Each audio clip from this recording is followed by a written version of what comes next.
Biofilia, abbiamo parlato, spiegato dei temi molto importanti dove dietro una parola complessa in realtà sarebbero cose estremamente semplici, riappropriarci degli spazi della natura e aprire il nostro animo ad apprezzarli. Presidente Sima, Alessandro Miani sempre collegato con noi, do anche la parola a lei. Però stiamo deturpando sotto certo profilo degli ambienti con danni, catastrofi naturali. Voi avete fatto anche delle ricerche al riguardo dove sembra che ci sia sempre meno sotto certi profili una sensibilità all'ambiente naturale. Se nelle parole c'è, però poi nei fatti non si verifica in modo tale, si va al recupero. Che cosa ci dice? I vostri studi? Dopo torniamo con la dottoressa.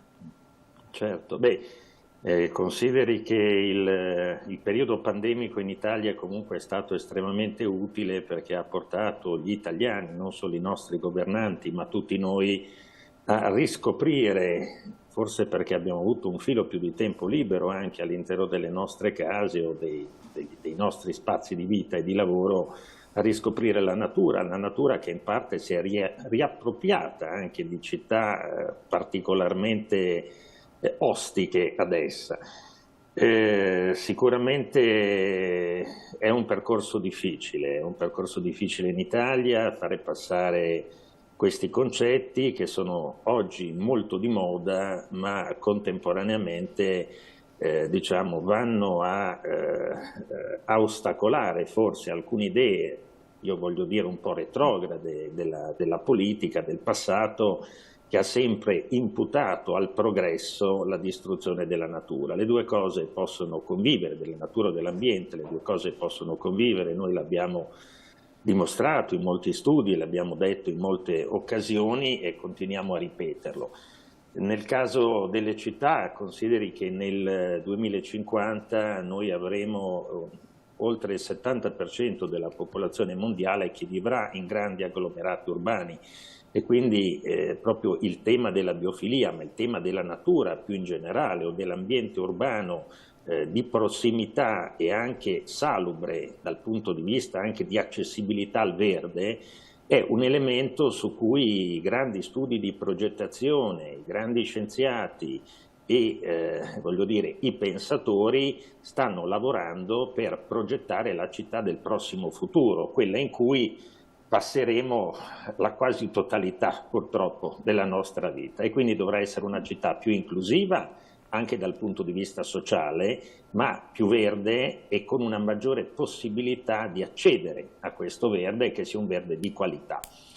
Il verde peraltro ha anche altri vantaggi, non solamente quello delle ricadute biofiliche che a me stanno particolarmente a cuore, ma avere più verde significa avere un migliore drenaggio in caso di nubifragi e sappiamo che i cambiamenti climatici stanno portando queste bombe d'acqua e quindi un minore allagamento magari di alcune parti o tratti della città, avere una maggiore biodiversità urbana, quindi avere possibilità di avere piante che producono fiori e quindi richiamare insetti impollinatori come possono essere le api, ma anche i cosiddetti impollinatori solitari come possono essere le farfalle, i bombi o altri insetti.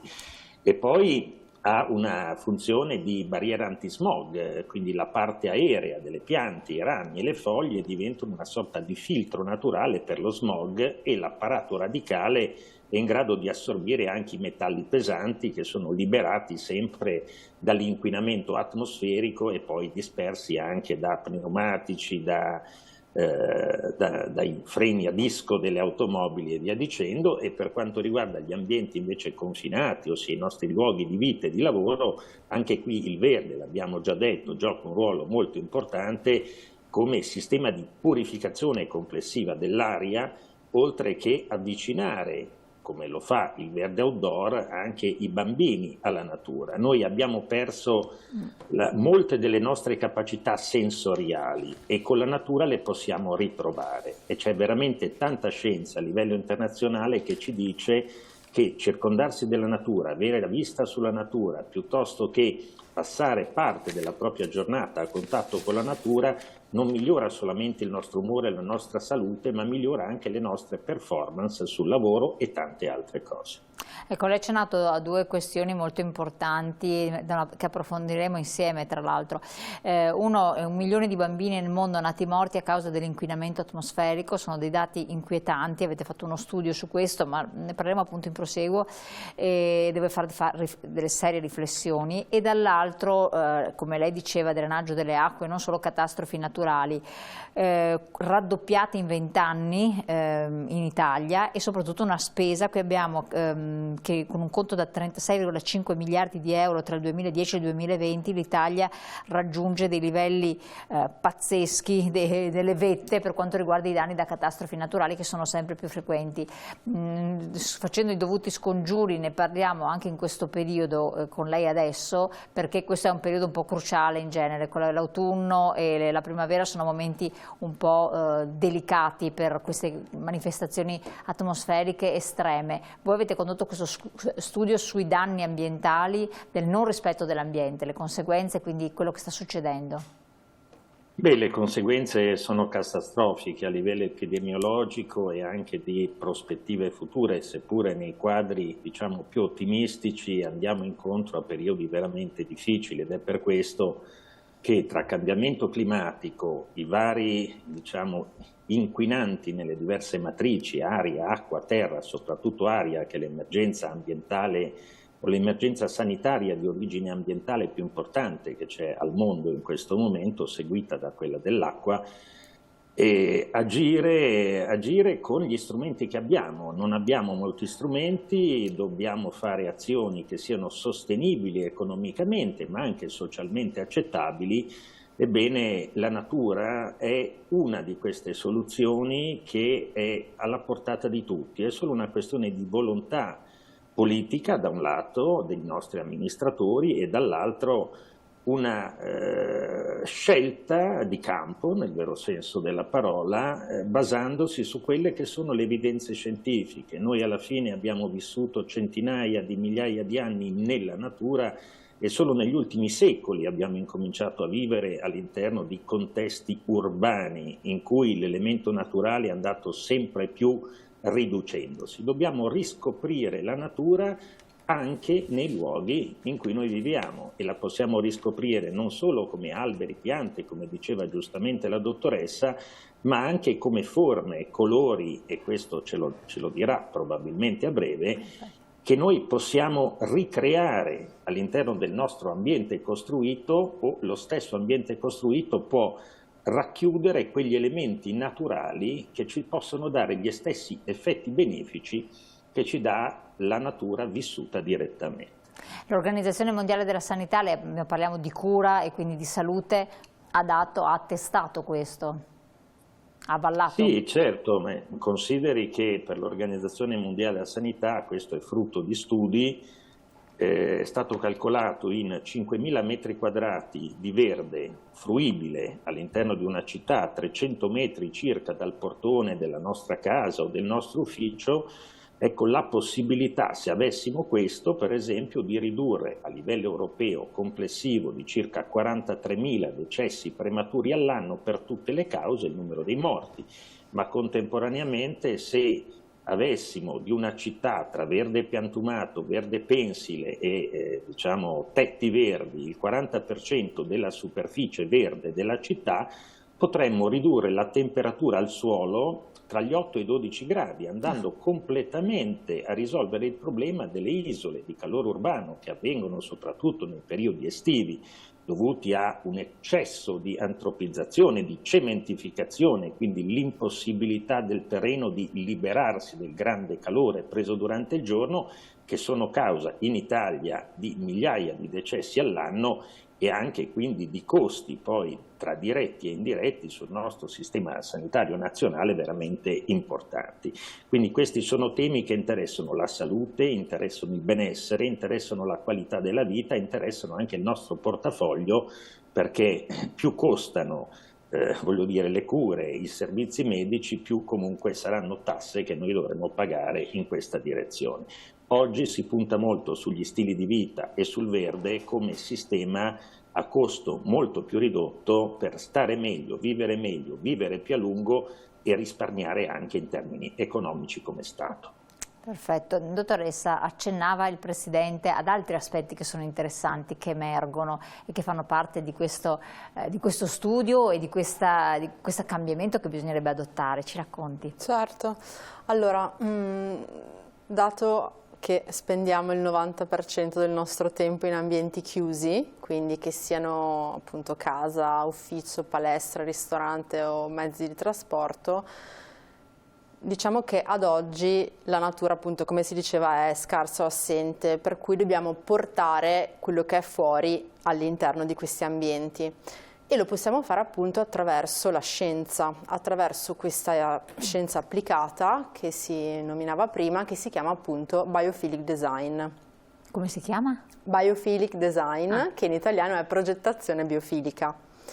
E questa è una scienza applicata che appunto si rifà a questi studi sull'impatto che la natura ha e certi elementi in particolare della natura hanno su di noi a livello cognitivo, quindi psicologico, a livello sociale, a livello fisico, eccetera, e si riportano questi elementi all'interno dell'ambiente costruito. Questi elementi sono elementi specifici, precisi. Facciamo sempre degli esempi. Certo, che vanno non solo dalle piante, ma anche alla luce naturale, la presenza di aria naturale, forme, colori, anche stimolazioni tattili. Quando pensiamo alla natura dobbiamo pensare appunto a 360 gradi a quello che viviamo con tutti i 5 sensi, perché anche se la vista è il nostro senso primario, gli altri sensi sono come dei canali sempre aperti, sempre attivi, e il nostro ambiente ad oggi non li stimola molto, il che ci rende ancora più stressati quando siamo nell'ambiente, perché non riusciamo di fatto a comprenderlo come il nostro cervello vorrebbe. Per cui più un ambiente è multisensoriale, più stiamo bene, non solo proprio a livello di piacere spaziale, ma anche a livello diciamo emotivo, siamo meno stressati, più rilassati e ci sentiamo bene in quegli ambienti. Quindi non è solo, per semplificare, che potrebbe essere già una cosa utile avere delle piante in casa, nell'ufficio, nel luogo di lavoro, che già questo è una cosa molto semplice, però ci fa capire, ma degli elementi, quindi non so, sto pensando il rumore dell'acqua anziché dell'acqua che scorre, il ricambio dell'aria, magari non l'aria condizionata, ma l'aria che, sperando che non sia inquinata, che venga da fuori. Esattamente. Quindi dobbiamo pensare cos'è natura fuori. Natura non è solo piante, natura è appunto luce, aria, colori, suoni, profumi, stimolazioni tattili, e riportare questa natura all'interno, in base anche a quello che ci piace di fatto. Ecco, però ad esempio c'è un fattore, sto pensando anche agli arredi domestici, delle strutture sanitarie. Lei ha citato all'inizio le sue esperienze in un ospedale, adesso già il fatto che gli ospedali non sono più tutti bianchi e grigi o verdini, ma li fanno con delle stanze con dei colori diversi, proprio perché hanno visto che stimolando con i colori anche c'è una guarigione più rapida. Però c'è un fattore di moda nel design domestico, degli abbinamenti dei colori, classico color tortora, il bianco, total white, total black, che, oddio, in natura, sì, se c'è un paesaggio innevato, vabbè, possono essere, non dico deleteri, però insomma un ambiente di un certo tipo, anche se grande di tendenza o di moda, però non può essere positivo per noi. Assolutamente, come l'ambiente eccessivamente minimalista, geometrico e con tante linee e angoli retti, è un ambiente stressante per il nostro cervello. Senza che ce ne rendiamo neanche conto. Esatto, e quindi giorno dopo giorno è come una piccola goccia di stress che nel lungo termine porta davvero a dei danni. Per dire, durante il lockdown è stato fatto uno studio con, mi sembra, un campione di 10.000 persone comunque in Italia, in cui si è visto che chi ha vissuto il lockdown in ambientazioni con scarsa luce naturale, qualità dell'aria scarsa, vista di piante comunque sull'esterno scarso assente e poca privacy, ha avuto un rischio doppiamente maggiore, quindi 2 volte maggiore, di sviluppare sintomi di depressione grave o moderata. Oltre che abbassamento delle difese immunitarie, ce l'hanno riscontrato anche a livello fisico, mi pare, no?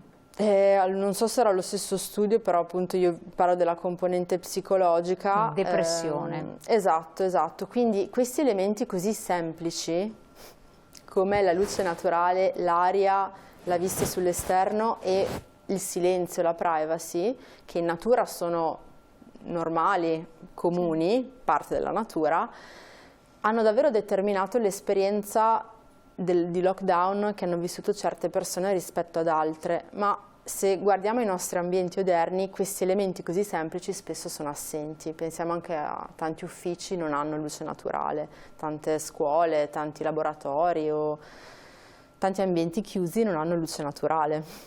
Quindi... che però questo è un problema di riprogettazione indoor, che non è semplice, soprattutto per quando si parla a certi ambiti, ma anche c'è chi ci ascolta magari alla propria abitazione, darci un'occhiata magari oggettiva, rivederlo non è così semplice.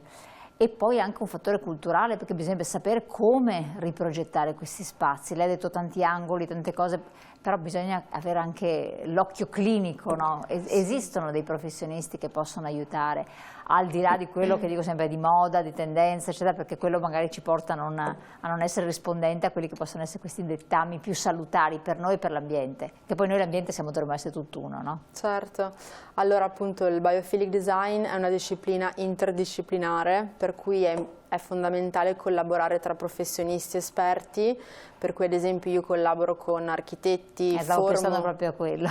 Esatto, chi fa progettazione. Esatto, no? Io formo gli architetti su questi elementi, quindi faccio un po' da ponte tra l'accademia e la pratica, quindi chi va a creare questi spazi, e porto, diciamo, queste conoscenze ai diretti appunto creatori dell'ambiente fisico, che sono architetti, designer, ingegneri, eccetera, e si lavora in equipe, per cui è fondamentale, è il nuovo modo di creare gli spazi fondamentalmente. Materia, anche la materia conta, quindi materiali impiegati, si è parlato spesso di materiali dannosi per la salute, purtroppo, che si trovano anche all'interno degli stessi edifici oppure nelle nostre città, assolutamente. Alcuni sono stati banditi, vedi il classico l'amianto, altri invece ancora circolano e ci sono, e poi il traffico veicolare che nolente o dolente entra anche con col particolato all'interno delle nostre abitazioni. Quanto anche la materia è importante e che viene impiegata, e quindi legno sì o legno no, per esempio, o pietra naturale sì ma quale, o le pietre sintetiche, che cosa ne pensate? Cosa ne pensa? Allora, io sono a favore dei materiali naturali, se sono naturali appunto al 100% meglio, chiaramente non devono essere trattati però è troppo specifico, io sto parlando in modo generale. Comunque in genere è meglio prediligere la materia naturale. Assolutamente, per fare un esempio, lavorare su una scrivania in legno aumenta la creatività del 15%, quindi per persone che utilizzano la creatività, che può essere inventare, creare, ideare o anche scrivere appunto articoli eccetera, può essere molto importante.